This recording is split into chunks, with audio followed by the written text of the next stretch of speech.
ಎಲ್ಲರಿಗೂ ಶರಣು ಶರಣಾರ್ಥಿ.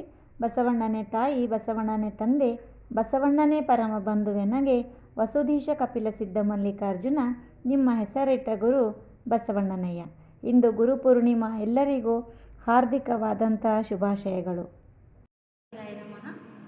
ತನುವ ಗುರುವೆಂಗಿತ್ತು ಗುರುವಾದನಯ್ಯ ಬಸವ, ಮನವ ಲಿಂಗಕ್ಕಿಟ್ಟು ಲಿಂಗವಾದನಯ್ಯ ಬಸವ, ಧನವ ಜಂಗಮಕ್ಕಿಟ್ಟು ಜಂಗಮವಾದನಯ್ಯ ಬಸವ, ಇಂತಿ ತ್ರಿವಿಧವ ತ್ರಿವಿಧಕ್ಕಿತ್ತು ಕಪಿಲ ಸಿದ್ಧ ಮಲ್ಲಿಕಾರ್ಜುನ, ನಿಮ್ಮ ಎಲ್ಲ ಶರಣರಿಗೂ ಗುರುವಾದನಯ್ಯ ಬಸವ.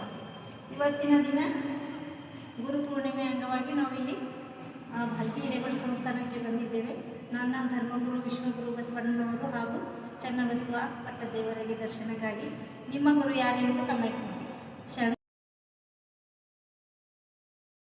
ಗುರುಪೂರ್ಣಿಮೆಯ ವಿಶೇಷ ಏನೆಂದರೆ ಫ್ರೆಂಡ್ಸ್, ಇವತ್ತು ತಮ್ಮ ಗುರುಗಳಿಗೆ ಕೃತಜ್ಞತೆಯನ್ನು ಸಲ್ಲಿಸುವಂತಹ ದಿನ. ಅವರು ಯಾರೇ ಆಗಿರಬಹುದು, ನಿಮ್ಮ ಜೀವನದಲ್ಲಿ ಮಾರ್ಗದರ್ಶಕರಾಗಿದ್ದರೆ ಅವರಿಗೆ ಕೃತಜ್ಞತೆಯನ್ನು ಸಲ್ಲಿಸೋಕ್ಕಾಗಿ ಈ ಗುರುಪೂರ್ಣಿಮೆಯನ್ನು ಗುರುಗಳಿಗೋಸ್ಕರ ಸೀಮಿತವಾಗಿಟ್ಟಿದ್ದಾರೆ. ಗುರುಪೂರ್ಣಿಮೆ ದಿನ ವ್ಯಾಸರಾಯರು ವೇದಗಳನ್ನು ವಿಂಗಡಣೆ ಮಾಡಿದಂಥ ದಿನ ಎಂದು ಪರಿಗಣಿಸುತ್ತಾರೆ ಮತ್ತು ಮಹಾಭಾರತವನ್ನು ರಚಿಸುತ್ತಾರೆ. ಈ ದಿನ ವ್ಯಾಸರಾಯರ ಜನ್ಮದಿನವನ್ನು ಆಚರಣೆ ಮಾಡುತ್ತಾರೆ.